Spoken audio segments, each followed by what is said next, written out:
Hello student, स्वागत है आपका विक्रम एकेडमी के यूट्यूब चैनल पर। आज हम 10th स्टैंडर्ड का इंग्लिश सब्जेक्ट सीखने जा रहे हैं। लेसन है कनेक्टिंग द डॉट्स, जो लिखा है स्टीव जॉब्स। इन्होंने जो American entrepreneur, business magnate, inventor, industrial designer थे। Okay, he was the chairman, chief executive officer and cofounder of Apple incorporation, जो आपने नाम सुना ही होगा। तो इसको चेयरमैन, चीफ एग्जीक्यूटिव ऑफिसर और को फाउंडर भी थे। He is widely recognized as one of the pioneers of the microcomputer revolution of the 1970s and 1980s। तो ये हो गया इनका इंट्रोडक्शन, और अभी हम देखेंगे लेसन में एक्चुअली क्या दिया है। ओके, तो चलो स्टार्ट करते हैं students. Today I want to tell you 3 stories from my life. तो यहाँ पे हमें स्टीव जॉब्स बताना चाहते हैं उनके लाइफ के 3 stories. That's it, only 3, just 3 stories. The first story is about connecting the dots. पहली स्टोरी है उनकी about connecting the dots.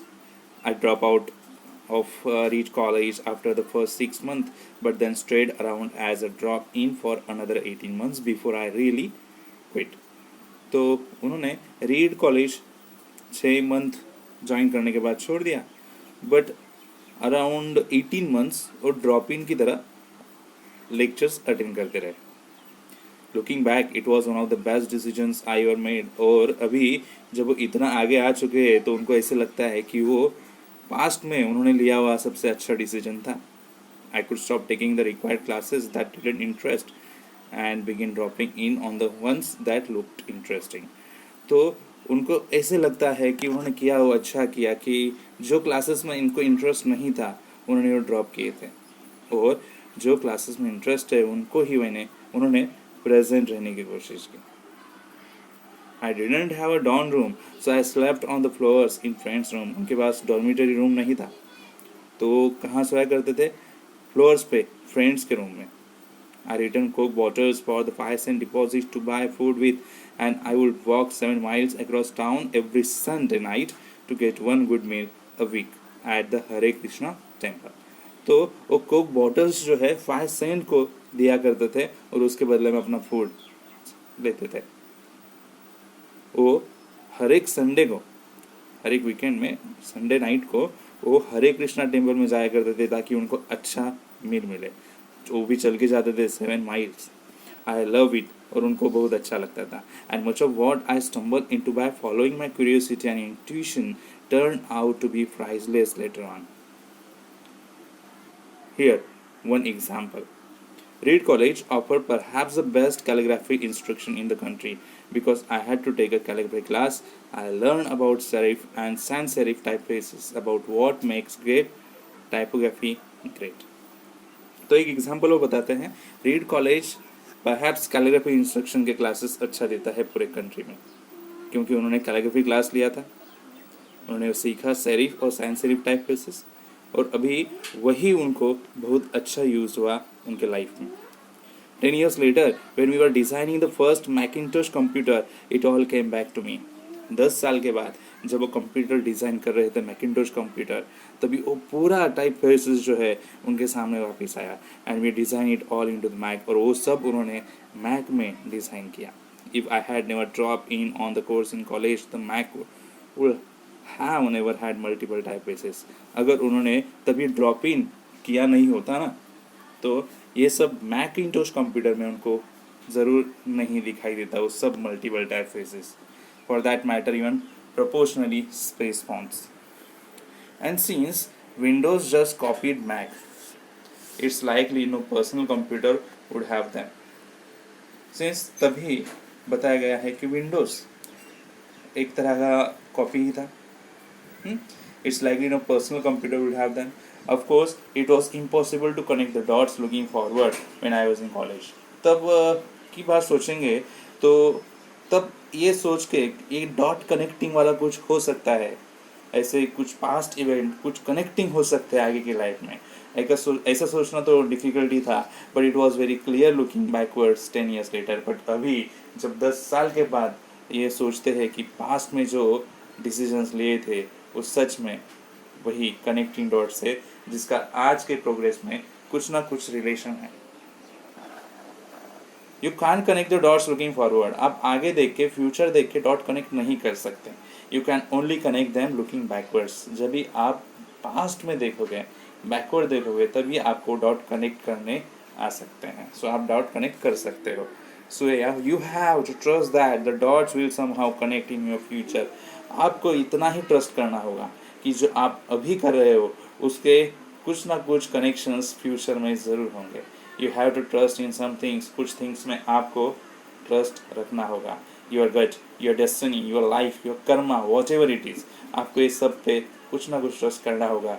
This approach has never let me down. But यही अप्रोच उनको पीछे नहीं खींचा। It has made all the difference in my life. और यही सब थिंग्स थे जिसकी वजह से उनकी लाइफ में, स्टीव जॉब्स उनकी लाइफ में अलग डिफरेंस किए। My second story is about love and loss. उनकी सेकेंड स्टोरी है लव एंड लॉस के लिए। I found what I love to do early in life. उनको पता चला था अपने अर्ली लाइफ में कि उनको क्या करना है। Woz Steve Wozniak and I started Apple. Woz ने और उन्होंने स्टीव जॉब्स इन्होंने दोनों ने एप्पल कंपनी स्टार्ट की। आई वॉज 20, तब वो 20 ईयर्स के थे। इन 10 years Apple had grown from just the two of us in a garage into a $2 billion company. तब वो चालू की थी उन्होंने गैरेज में, और अभी 10 साल के बाद देखते हैं तो इतनी बड़ी कंपनी बन गई है, $2 billion की कंपनी बन गई है। And then I got fired, और बाद में उनको कंपनी से निकाला जाता है। It was devastating. एक तरह का बड़ा शौक था कि उनको उनकी ही कंपनी से निकाला गया जो उन्होंने फॉर्म की थी। But something slowly began to dawn on me. But कुछ ऐसा था जिससे वो वापिस कुछ ना कुछ नया स्टार्ट करने की सोच रहे थे। I still love what I did, क्योंकि उनको पसंद था कि उन्होंने क्या किया है। And so I decide to start over, और उन्होंने वापिस सोचा कि और कुछ नया चालू करते हैं। The heaviness of being successful was replaced by the lightness of being a beginner again. तो सक्सेसफुल होने के लिए क्या ज़रूरी है? तो वापिस आप बिगिनर से स्टार्ट हो।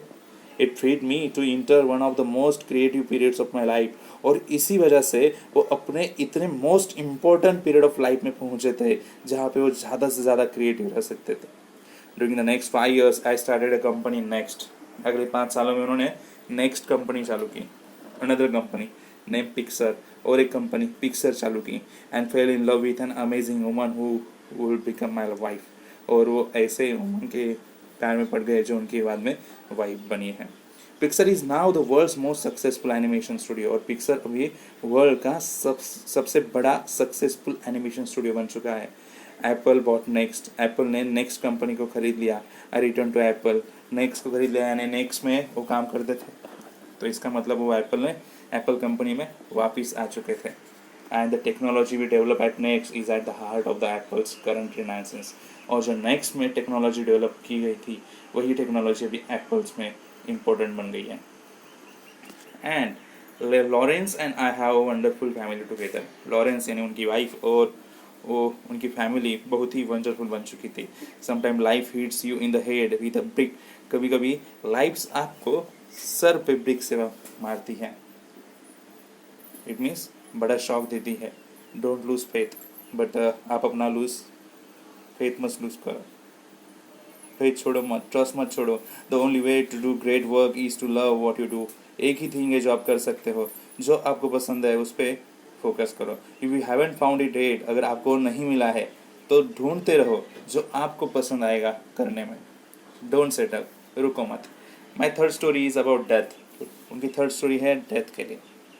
About a year ago I was diagnose with cancer. 1 साल पहले उनको कैंसर हो गया है ऐसे पता चला। My doctor advise me to go home and get my affairs in order. उनके डॉक्टर ने बताया अभी तो आप घर पे जाओ और अपने जो भी बचे हुए काम हैं आखिरकार लाइफ के वो पूरे कर लो। Which is doctor's code for prepare to die. Doctor के कोड में एक तरह का मैसेज था, मरने के लिए तैयार हो जा। I live with the diagnosis all day. वो डायग्नोसिस के साथ वो पूरा दिन रहते थे। Later that evening I had biopsy. वो इवनिंग को उन्होंने बायोप्सी की।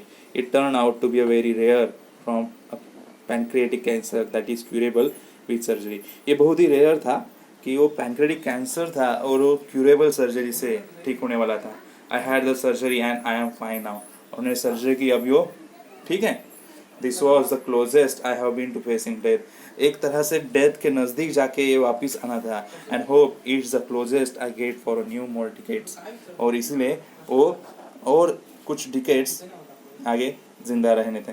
सो having lived through it I can now say this is to you, your time is limited, so don't waste it living someone else life. तो उनका कहना है, उनका message है कि लाइफ लिमिटेड है, आपका टाइम लिमिटेड है, आप वेस्ट मत करो टाइम किसी और की लाइफ जीने में।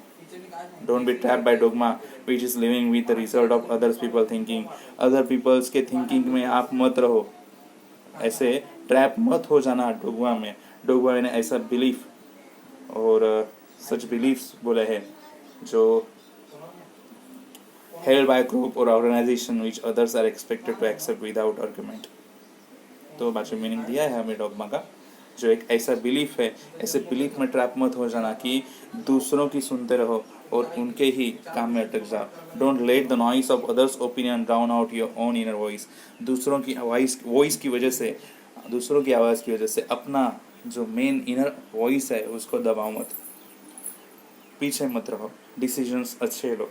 And most important, have the courage to follow your heart and intuition. और इतना करेज रखो अपने पास कि आप अपने हार्ट की सुनो। They somehow already know what you truly want to become.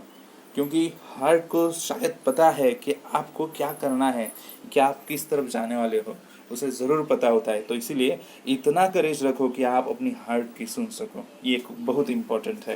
When I was young there was an amazing publication called the Whole Earth catalogue.